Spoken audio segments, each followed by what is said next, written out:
Hello students, আমি Moumita ma'am. আশা করি তোমরা সকলে খুব ভালো আছো। Welcome back to our channel.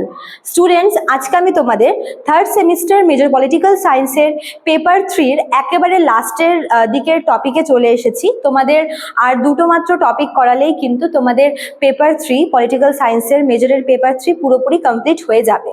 তো তোমরা যারা এতদূর আমার ভিডিও দেখেছো, তারা যারা আজকের ভিডিও দেখছো, তারা আগের একটু ভিডিওগুলো দেখে নিও। যদি তোমাদের কোনো টপিক মিস হয়ে থাকে, যদি তোমরা কোনো টপিক স্কিপ করে থাকো, তোমরা গিয়ে কিন্তু দেখতে পারো, ঠিক আছে?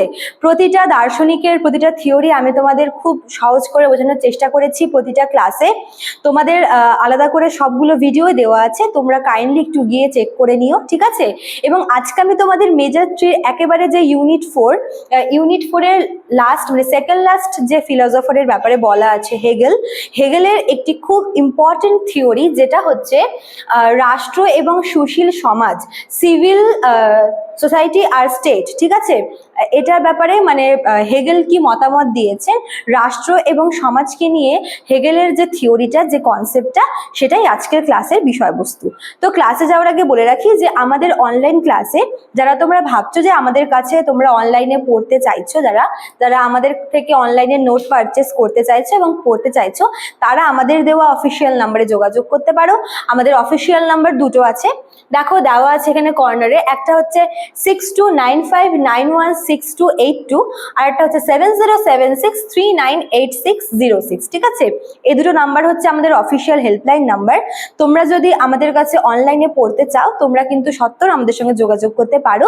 এবং যদি তোমাদের আর অন্য কোনো কোয়ারি থাকে, যে কোনো টপিক নিয়ে যদি তোমাদের কোয়ারি থাকে, তোমরা কিন্তু তাহলেও আমাদের এই নাম্বারটায় যোগাযোগ করতে পারো, ঠিক আছে? চলো দেরি না করে শুরু করে দিই আজকের ক্লাসটি।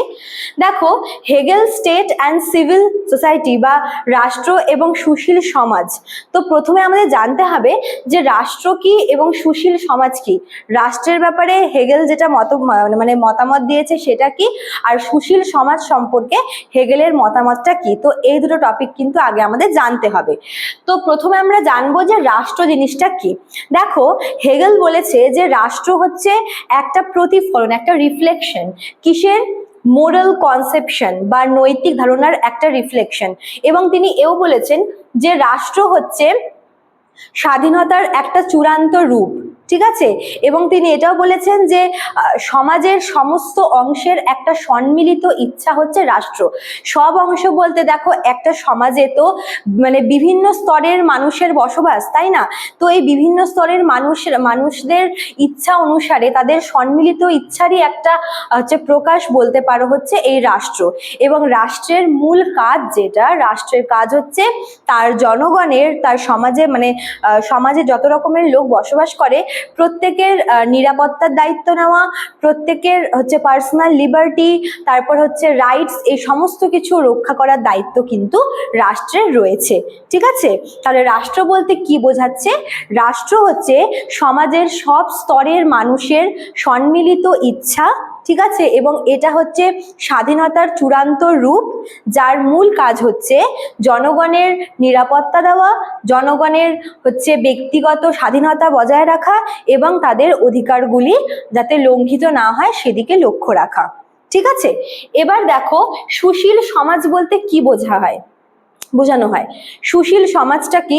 সুশীল সমাজ বলতে দেখো, মানে সুশীল সমাজ বলতে এমন একটা ব্যবস্থার কথা বলা হয়েছে যেখানে মানুষের সাথে মানুষের মধ্যে একটা অর্থনৈতিক, একটা সামাজিক সম্পর্ক গড়ে ওঠে, ঠিক আছে?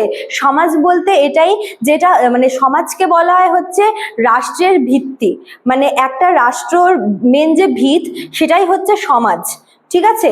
আর সমাজ হলো এমন একটা জায়গা যেখানে মানুষ তার ব্যক্তিগত স্বার্থ এবং প্রয়োজন মেটানোর জন্য কাজ করে। তবে এখানে একটা কথা বলে রাখি, যদি শুধুমাত্র ব্যক্তিগত স্বার্থ মেটানোর জন্যই যদি সমাজকে আমরা কাজে লাগাই, তবে কিন্তু সমাজে বিশৃঙ্খল অবস্থা দেখা যেতে পারে। যদি মানুষের সাথে মানুষের একটা অর্থনৈতিক সম্পর্ক থাকে, অর্থনৈতিক সম্পর্ক মানে দেখো, সমাজে তো অনেক রকমের লোকজন বসবাস করে, তো তাদের মধ্যে যদি অর্থনৈতিক বৈষম্য দেখা যায়, তবে কিন্তু একটা বিশৃঙ্খল অবস্থা সৃষ্টি হয়। কাজেই শুধুমাত্র ব্যক্তিগত স্বার্থ আর কি পূরণ করার জন্য কিন্তু সমাজকে কাজে লাগানো উচিত না। এতে করে কিন্তু সমাজের আর কি ভারসাম্য নষ্ট হয়, সমাজে বিশৃঙ্খলা অবস্থা দেখা যায়, ঠিক আছে। এবং রাষ্ট্রের কি উচিত, রাষ্ট্রের উচিত সমাজ যাতে মানে সমাজে যাতে বিশৃঙ্খল অবস্থা সৃষ্টি না হয় সেই ব্যাপারে ধ্যান দেওয়া, সমাজকে শক্ত হাতে নিয়ন্ত্রণ করা, ঠিক আছে।